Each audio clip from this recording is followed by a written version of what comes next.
Hello dear students, I Professor Kavita Brahmankar, CO Department, NIT Polytechnic Nagpur welcomes you again to the online lecture series of subject Computer Networking and Data Communication. Today's topic is 4.5 Introduction to Point-to-Point Protocol, and this is the topic from Unit 4. Learning outcomes. After watching this video, you will be able to state the concept of point-to-point protocol, list various services provided by point-to-point protocol, and state the components of point-to-point protocol. Course outcome that is going to achieve by this video is CO4, analyze error detection and correction and flow control of data in the network, and program outcomes that are going to map are PO1, basic and discipline specific knowledge, PO4, engineering tools, experimentation and testing, PO6, project management, and PO7, lifelong learning. Prerequisite to this topic is you should know the error control and flow control mechanisms as well as sliding window protocol. Then what is point-to-point protocol? So point-to-point protocol is a communication protocol of the data link layer. So ये data link layer का protocol है and that is used to communicate between two nodes, and it is used to transmit multi-protocol data between two directly connected computers. Means point to point connection से हम दो computers के बीच में या दो routers, दो नोड्स के बीच में जो हम कनेक्शन इस्टेब्लिश करते हैं, उस कनेक्शन इस्टेब्लिश करने के लिए ये एक कम्युनिकेशन प्रोटोकॉल है जिसको हम पॉइंट टू पॉइंट प्रोटोकॉल बोलते हैं. इसको मल्टी प्रोटोकॉल बोलते हैं. It is use to transmit multi protocol data between two directly connected computers. So multi protocol इसको क्यों बोलते हैं? क्योंकि डिफरेंट लेयर का डेटा जो है वो मल्टीप्लेक्स करके ट्रांसमिट करता है. That is why it is called multi protocol. It is a protocol used to establish a direct connection between two nodes via LAN or WAN. So connection establish करने के लिए दोनों nodes के बीच में, but normally हम उसको WAN के लिए ही use करते हैं. So heavy network load जहाँ पे होता है, heavy traffic जहाँ पे होता है, तो वो internet, for example internet WAN में ही होता है. तो नॉर्मली हम point to point protocol WAN में ही यूज करते हैं.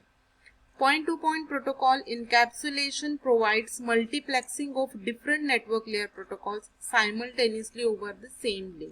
So इसीलिए इसको मल्टी प्रोटोकॉल भी बोलते हैं, क्योंकि डिफरेंट लेयर्स के जो प्रोटोकॉल्स हैं वो एक ही लिंक पे यहाँ पे वर्क करवाने का काम जो है वो पॉइंट टू पॉइंट प्रोटोकॉल करवाता है. डिफरेंट प्रोटोकॉल्स को मल्टीप्लेक्स करता है सेम लिंक के over. That is why it is a multi-protocol.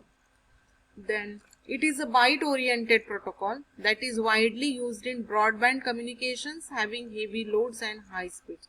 So byte-oriented protocol है means it operates on 1 byte of data, minimum 1 byte of data. इसीलिए इसको हम broadband communications के लिए यूज करते हैं, जहाँ पे heavy loads और high speed जहाँ पे requirement है वही broadband के लिए normally इसको हम यूज करते हैं. Since it is a data link layer protocol, data is transmitted in frames. So जैसे ही data link layer पे ये वर्क करता है, इसलिए हमको डेटा को फ्रेम्स में अरेंज करके ही सेंड करना है. And this is the example of point to point configuration. तो इसी तरीके से दो नोड्स के बीच में या दो कंप्यूटर्स के बीच में डायरेक्ट कम्युनिकेशन अगर करवाना है, so we will use point to point protocol. Then services provided by point to point protocol. हमको कौन कौन सी सर्विसेज प्रोवाइड करता है ये PPP. So it defines the frame format of data to be transmitted. हमारा जो फ्रेम है while transmitting उसका फॉर्मेट कौन सा होने चाहिए, कौन कौन से फील्ड्स उस फॉर्मेट में ऐड होने चाहिए, ये जो स्ट्रक्चर है वो डिसाइड करने का काम है वो करता है हमारा PPP. Then it defines the procedure for establishing link between two points and exchange of data. So link establish करने के लिए, दो नोड्स के बीच में लिंक इस्टेब्लिश करने के लिए जो प्रोसीजर लगने वाली है और डेटा ट्रांसफर करने के लिए प्रोसीजर लगने वाली है उसको डिफाइन करता है. Then it stating the method of encapsulation of network layer data in the frame.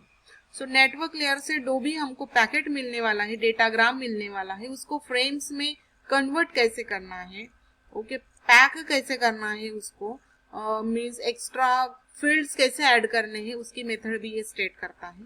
Then stating authentication rules of the communicating devices. अभी डेटा ट्रांसफर करने के लिए दोनों साइड पे सेम ऑथेंटिकेशन हम यूज करते हैं. तो हमारे पास नंबर ऑफ ऑथेंटिकेशन के मेथड्स हैं जिनमें बहुत सारे रूल्स डिफाइन करके रखे हैं. सो कौन सी मेथड यूज करनी है ऑथेंटिकेशन की वो ये स्टेट करता है. Then providing address for network communication. So it provides physical or logical addresses of the different nodes whichever you want to communicate. Then providing connections over multiple links. So different links पे ये connections provide करने का काम करता है और उनको multiplex भी करता है over the same link. Then it supports a variety of network layer protocols by providing a range of services. So network layer में जितने भी protocols हैं उनको ये पूरी तरीके से support करता है. So these are the services provided by PPP. Then what are the components of PPP? So to make PPP a successful protocol, there are certain essential components which form the basic building blocks of this protocol. So point to point protocol के 3 basic building blocks कौन कौन से हैं? तो first is encapsulation in PPP, means किस तरीके से वो फ्रेम्स को फॉर्मेट बनाता है, कौन कौन से फील्ड्स उसमें अटैच करता है. So that is the encapsulation process. To covering with extra protection, that is called encapsulation. So encapsulation किस तरीके से प्रोवाइड करता है, that is the first component. Second component is link control protocol. So link establish करने के लिए कौन सी procedure, कौन से प्रोटोकॉल्स फॉलो करेंगे, so that is link control protocol. And network control protocol to transmit the data over the network.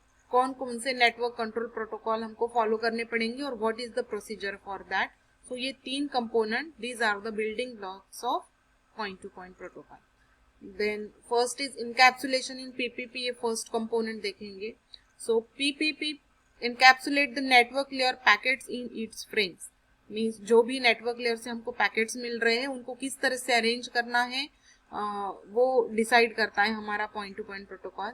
And the fact that PPP can encapsulate any network layer packets makes PPP layer 3 protocol independent and also capable of carrying multiple layer 3 packets over a single link. Means एक ही link के ऊपर different packets जो है वो send करने का ये काम करता है और उनको अच्छी तरीके से इनकैप्सुलेट करने का ये काम करता है. सो अभी हम देखेंगे कि डेटा लिंक लेयर पे देखिए इतने सारे प्रोटोकॉल्स है. So network control protocol, authentication protocols. Authentication 2 type के प्रोटोकॉल्स होते हैं, that is PAP and CHAP. देन लिंक कंट्रोल प्रोटोकॉल यहाँ पे यूज होगा एंड नेटवर्क कंट्रोल प्रोटोकॉल. तो नेटवर्क कंट्रोल प्रोटोकॉल के अंदर इतने सारे प्रोटोकॉल्स यहाँ पे यूज होंगे. So this is encapsulation in PPP. Then link control protocol, it is the second component of point to point protocol and the main purpose is to build and maintain data link connections, and below are the some functionalities of this protocol. So link control protocol जो है वो link establish करने का और उसको maintain करके रखने का काम करता है. जो भी कनेक्शन है वो सेशन है वो कंटिन्यू करने का काम करता है ये. एंड फॉर एग्जांपल है PPP ऑथेंटिकेशन. मीन्स अगर हमको 2 कंप्यूटर्स के बीच में point to point connection establish करना है, सो ऑथेंटिकेशन की मेथड कौन सी यूज होगी, ये इस तरह से एक हम एग्जांपल दे सकते हैं. Then PPP uses its authentication method to identify the remote device. अगर किसी डिवाइस को हमको चेक करना है कि वही हमारा रिसीवर है क्या, तो उसको ऑथेंटिकेट करने के लिए कुछ क्वेश्चनरीज या कुछ एक मेथड रहेगी. उस मेथड को हम बोलेंगे authentication method. So point to point protocol इस तरह की ऑथेंटिकेशन मेथड जो है वो यूज करता है to identify the remote device in different network. So suppose let us take an example. There are 2 routers R1 and R2. R1 has some data for R2. R1 के पास कुछ data है R2 को send करने के लिए and wants to send the same to R2 and वो data send करना चाहता है. But before sending the data R1 just wants to make sure that R2 is real R2. Means data send करने के पहले वो चेक करना चाहता है कि R2 का मुझे जो एड्रेस मिला है वो उसी का एड्रेस है क्या. Just he has to verify that. So to authenticate its genuineness, R1 will initiate an authentication process in where R2 will have to prove its identity. तो R1 जो है वो सेंडर है, वो कुछ ऑथेंटिकेशन मेथड को इनिशिएट करेगा कुछ ऑथेंटिकेशन प्रोसेस को, और R2 को प्रूव करना होगा कि वही रियल में R2 है, and after that connection will get establish. तो इस तरीके से लिंक कंट्रोल प्रोटोकॉल जो है वो ऑथेंटिकेशन मेथड प्रोसेस का यूज करता है. So there are two authentication methods that PPP uses for authentication. Password authentication protocol. So जो R1 है R2 को पासवर्ड पूछेगा, अगर R2 सही पासवर्ड बताएगा, करेक्ट पासवर्ड बताएगा, देन R1 उसको डेटा ट्रांसफर करेगा. Then challenge handshake authentication protocol. तो इसमें सेंडर जो है रिसीवर को कुछ चैलेंज देगा, एंड वो चैलेंज अगर उसने पूरी तरह से कंप्लीट किया तो वो एक हैंडशेक मैसेज भेजेगा, उसको हैंडशेक एक्नॉलेजमेंट भेजेगा, एंड देन उन दोनों के बीच में कम्युनिकेशन स्टार्ट होगा. तो इस तरीके से PAP एंड CHAP ये दो प्रोटोकॉल्स यूज करता है हमारा लिंक कंट्रोल कंपोनेंट और link control protocol. Then network control protocol. The data which comes from the upper layers such as transport layer or network layer has to be fully compatible with the PPP. For the same purpose NCP was discovered. तो जो भी हमको transport layer से या network layer पे जो भी हमारे अपर लेयर से वहां से जो भी डेटा आ रहा है वो हमारे पॉइंट टू पॉइंट प्रोटोकॉल के साथ कॉम्पैटिबल होना चाहिए. तो इसी कॉम्पैटिबिलिटी को प्रूव करने के लिए ये नेटवर्क कंट्रोल प्रोटोकॉल का यूज करते हैं हम. So these protocols are used for negotiating the parameters and facilities for the network layer. For every higher layer protocol supported by PPT, one NCP is there. So इन दोनों के बीच में कुछ negotiation होगा, तो किसी में कुछ फील्ड्स ज्यादा रहेंगे, किसी में कुछ फील्ड्स कम रहेंगे. तो compatibility चेक करने के लिए दोनों protocols के बीच में या दोनों layers के बीच में जो भी compatibility है वो चेक करने के लिए हम network control protocol का यूज करेंगे. Then some of the network control protocols of PPP. तो कौन कौन से कॉम्पेटिबिलिटी चेक करने के लिए कौन कौन से नेटवर्क कंट्रोल प्रोटोकॉल का यूज होगा. So internet protocol control protocol IPCP, then OSI network layer control protocol, then inter network packet exchange protocol, then DCNet phase 4 control protocol that is DNCP, then NetBIOS frames control protocol, NBFCP and IPv6 control protocol. So ये जो protocols है वो हम compatibility check करने के लिए through higher level से data link layer पे कंपैटिबिलिटी चेक करने के लिए इस नेटवर्क कंट्रोल प्रोटोकॉल्स का हम यूज करेंगे. Then let us summarize today's lecture. Today we have studied what is PPP. So point to point protocol is a communication protocol और ये डेटा लिंक लेयर पे वर्क करता है. What are the services of PPC. ये authentication के processes जो है वो डिफाइन करता है. उसके बाद डेटा कम्युनिकेशन या डेटा ट्रांसफर की प्रोसेसेस को भी स्टेट करता है या डिफाइन करता है. फ्रेम फॉर्मेट कैसे होने वाला है उसको डिफाइन करता है, एंड डिफरेंट सर्विसेज ये प्रोवाइड करता है. And which are the components of PPP. So there are 3 components of PPP. First is encapsulation, second is link control protocol, and third is network control protocol. So these are the 3 components of point to point protocol.